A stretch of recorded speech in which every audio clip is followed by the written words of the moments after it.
are just glad to be together on this beautiful Sunday morning. Glad again to see the Chandlers here. We know that you are heartbroken, and we are praying and loving you, and we'll continue to be here for you. This week has been an interesting week in our world. We continue to see symbols rise and symbols fall. The Confederate flag was taken down in South Carolina. The NAACP has voted to withdraw their 15-year economic boycott of that state. Powerful symbols remain. I was in rural Indiana yesterday for an extended family reunion, and as I left this area, which has been a historic black community since the 1820s, was driving down back roads headed back to the main drag. I came to a four-way stop. There was a big old black pickup truck with the words emblazoned on the hood, "Redneck Crazy." And on the rear of the truck, one big American flag and one big Confederate flag. And I remember stories of my grandparents talking about how the Klan used to meet in the location at a country club not too far from this particular intersection. And when they wanted to disturb the black community, they would put on hoods, ride in cars, and honk and drive through roads. And the community would pick up the phone and call and said, "They're riding the roads." As much as we think we've progressed, as much as I was rejoicing, the taking down of that Confederate flag, which is so symbolic and symbols mean a lot of different things to a lot of people, I was confronted in my hometown by the fact that there is still a lot of work for God's people to do. And as we are an open and affirming pro-reconciliation church, and as our denomination prepares to gather in Columbus, Ohio, to sort of reaffirm who we are, to worship together, to learn together, to hear from God together, and to conduct business together, we have a lot of work yet to do in our country. And even though that flag is down, there are people who still imbue it with symbolism, and as long as people believe that those causes are right and somehow to be promoted, the people of God still have a lot of work to do. I have to say, I had a moment of just sheer horror as I came to that stop, and I was grateful that it was daylight. So, symbols are powerful things. We must continue to pray, and we must continue to work so that truth and the humanity that we so wish would be respected in all people comes to pass, that there will be more of, as Martin Luther King used to say, the only thing worse than people who think and do evil is for people of goodwill to say and do nothing. So we must continue not just to talk the right talk, but walk the right talk. I wanted to share today the text that's really the theme for the General Assembly, and the theme of it is Soar. I am honored, privileged to be asked to open the Assembly this year. It's kind of funny because I was part of one of the planning sessions saying we need younger voices. We need new voices in the pulpit. I am probably not the youngest voice that could be there, maybe relatively new, but honored nonetheless. And my sermon is focused really just on those first two words. Each preacher will have a portion of this text. But since I've been living with this text almost 8 months now, a year, I wanted us to share it together. I'm going to find out whether or not, I think they are going to be streaming, but I'll get that link information and have Carol send it out. So those of you who aren't going, who want to follow along with the assembly, you'll be able to tune into the worship. And I think even some of the workshops this week. Before I begin and before I pray, I want to acknowledge my good friend, Reverend Jennifer Kotler, who is here. Jennifer was a classmate. I think I mentioned last week that she'd be visiting us. And she and her husband are serving at church in Geneva, Illinois, so she won't be able to be here with us regularly on Sundays, but she, like I, is an ordained disciples minister. She went to Bethany College, and we were saying earlier, has good disciples roots. And Jen's a phenomenal preacher, has worked in several churches in our denomination, done a lot of public policy advocacy with Protestants for the Common Good, and public policy and social justice are part of her DNA, and she is perhaps my best friend in that cohort, And glad to have you with us here, Jennifer. And I hope to have her in this space, perhaps sharing with you when she can arrange to do that. So God bless you, Jen, and welcome. We love you. It's so good to see you. Let's pray together, shall we? Gracious God, we thank you for your comfort in times of loss, in times of tragedy, in times of turmoil in our world, in times of financial uncertainty, in times when wars and rumors of wars permeate the air. But God, we remember just who you are. You remind us that you are God. You have created all things. You hold us in the palm of your hand. You are the great and loving God, and with you we can soar indeed upon eagle's wings. Help us always to remember, not only when we are in need of your comfort, but when we are ready to leap off the face of the mountain, when we are ready to tackle big and challenging things, that you are the wind beneath our wings, that you love us and care for us and are always there with us. Remind us of that comfort of God. We need it. It's in the name of Jesus that we pray. Amen. Well, it's going to be an interesting time in Columbus. There will be a bus from my home church, Light of the World Christian Church. Pastor Maudie Wardlaw has rallied the troops, and they'll be rolling into town, eating along the way, turning right back around to go home. There will be people here from First Christian Church. There will be people from across our denomination, which is actually very small when you think about it.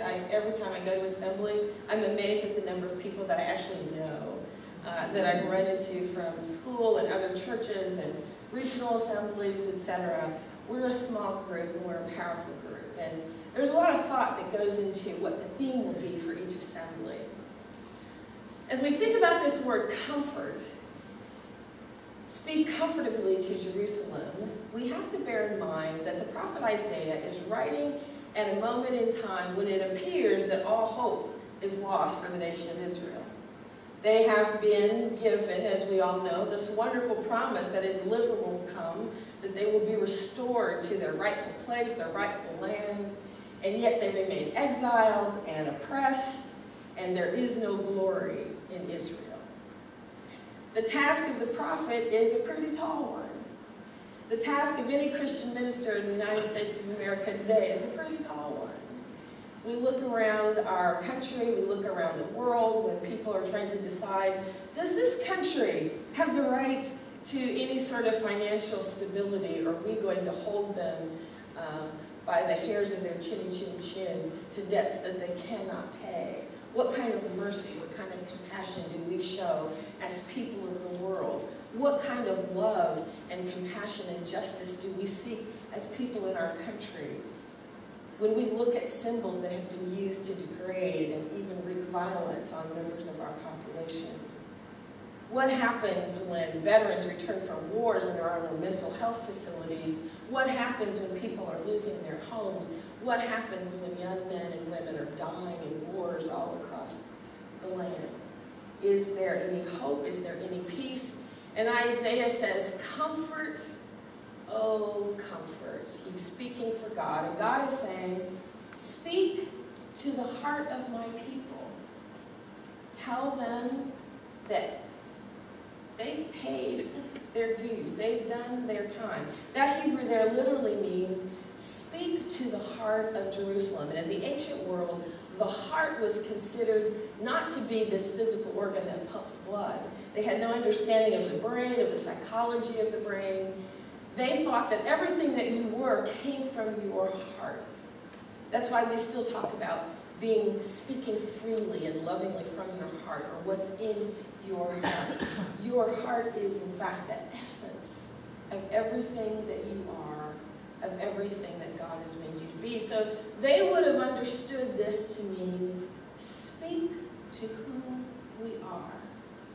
Tell my people not only that I've come to comfort them, that the worst is behind them, that I have not forgotten the promises that I've made to them over the generations, but that I see them.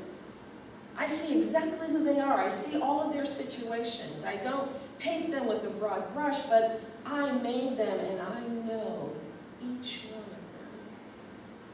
I hope you can receive that word of comfort this morning. That God is saying, speak to their hearts, speak to who they are, because I see them, each one, individually as well as collectively. I see you, I see your hurt, your pain, I see your joys, your fears, I see your weaknesses, your strengths, and yet God says, everything that's been so horrible for us is behind. I'm not going to exact any more craziness or any more justice from you. That can be a hard pill. There are some people who would not like us to promise that nothing bad will ever happen again, and that's not what I'm meaning to say. But God is making a promise that no matter what happens, comfort is there. And comfort is not just there in a pat on the back. Comfort is there to prepare us to move forward. God is not asking his people to be comforted in order to be comfortable. There is a difference between living as a comforted people and living as people who are too comfortable. There are many of us in this room who have never been approached by a black pickup truck with a Confederate flag flying from the back. And your reaction to that scene would be very different than my reaction to it. Some of us have never been raped. Some of us are not gay and have never experienced the kind of phobic reactions to our sexual orientation. Some of us have never been in prison or had family members who've been in prison and have not experienced what the writer calls the new Jim Crow, where being a felon or being locked up once means that you can no longer vote, that you are now part of a class that can never get a job again. And even though you may have had a nonviolent offense, you emerge and you're immediately put into this class of persons that really is always segregated, never has access. A lot of us live very comfortable lives. We're in DuPage County. DuPage County has the highest per capita income in the state of Illinois.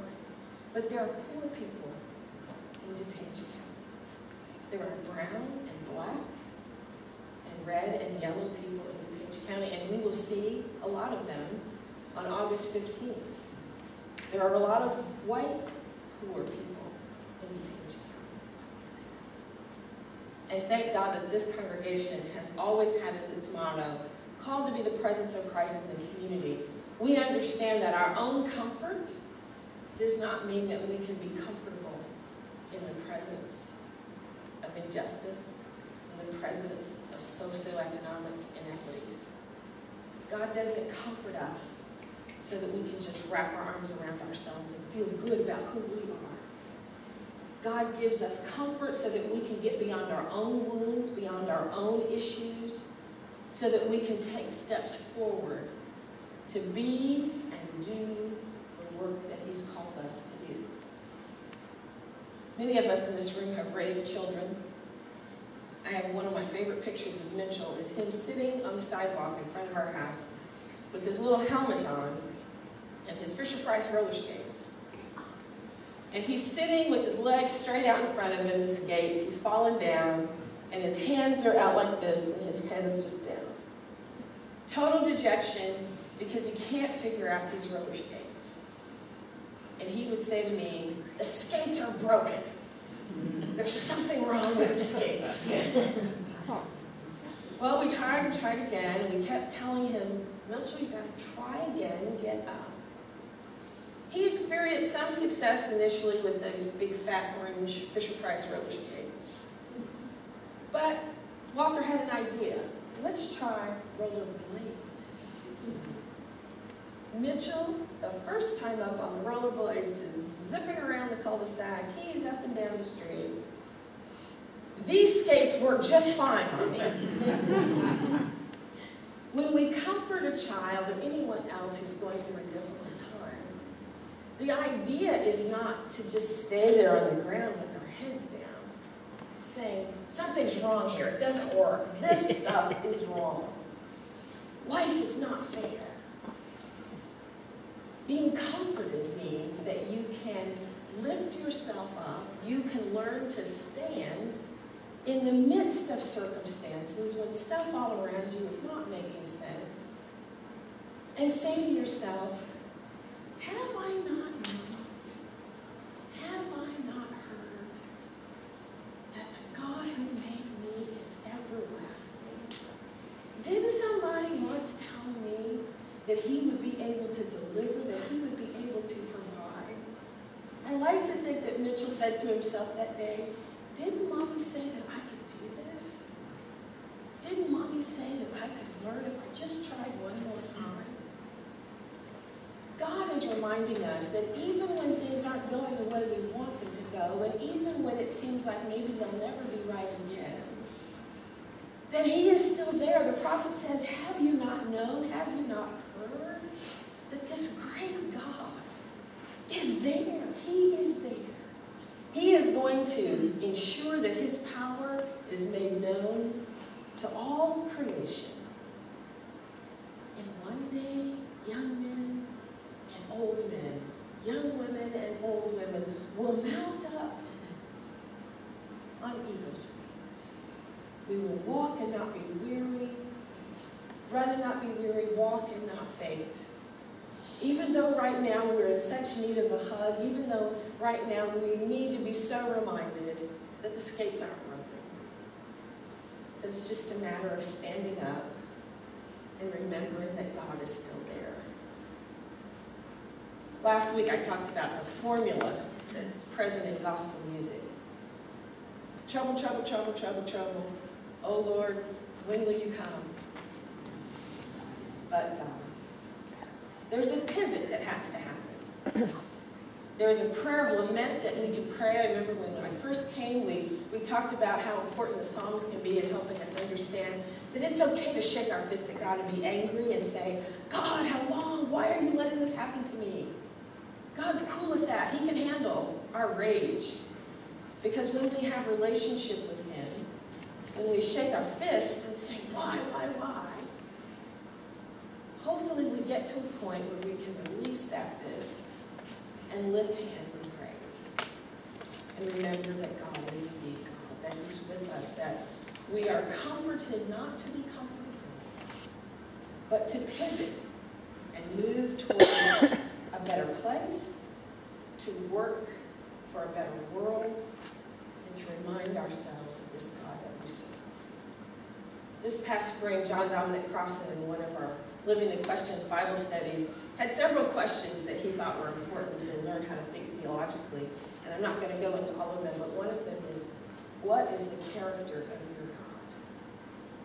How big is your God? In order to be comforted, in order to be ready to soar, in order to make that pivot from trouble, trouble, trouble, what's wrong with the world?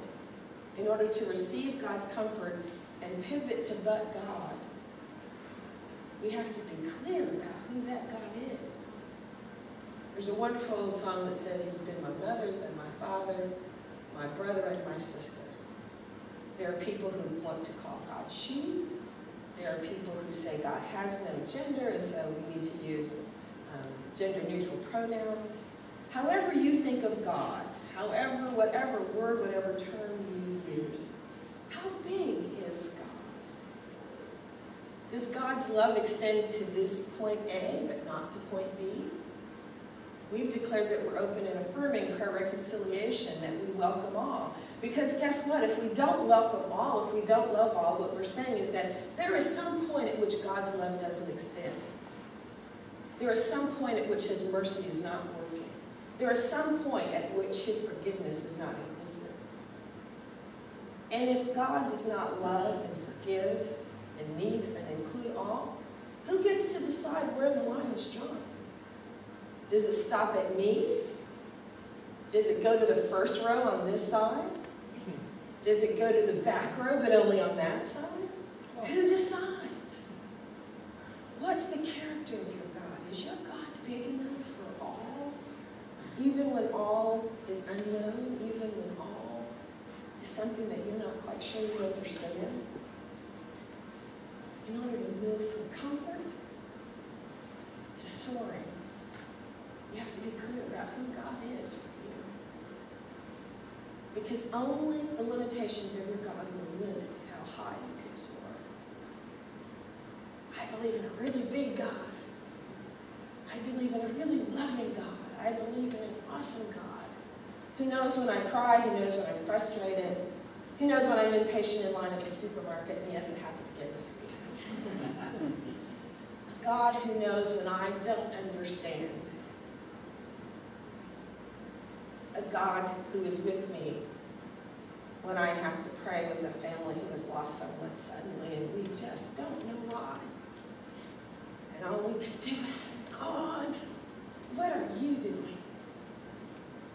But then, because our God is so big, we can receive his comfort and the comfort of others, and we can pivot, and we can remind ourselves that this God still loves us, still cares for us. This God, even though there are people who may hate me because I am black, God can allow me to move past my fear of seeing that Confederate flag on a country road in Indiana and remind me that I am still someone that he created, someone that he loves, and someone that he values. How big is your God? He's big enough to comfort. He's big enough to allow us to soar. To get ready to soar, remember God is still there. Remember that he's big enough to love us all, to include us all, to nudge us all. That when we stand on the edge of that mountain and get ready to lift our wings, we won't fall. We might dip a little bit. But he continues to be that wind, that protection, that promise, that ensures us that we will indeed run and not be weary. We will walk and not faint. There's a beautiful song that Walter's going to sing called Speak to My Heart, Holy Spirit. Message of love to encourage me, lifting my heart from despair. How you love me and care for me. Just speak to my heart, Holy Spirit. And I hope that in Columbus we'll have a time to remember that we need to be comforted, but we can't remain comfortable. That we need to be in a position where we receive the comfort of God and pivot so that we continue to do the work of God. That when we run and walk and speak and serve, God is there preparing us always to soar.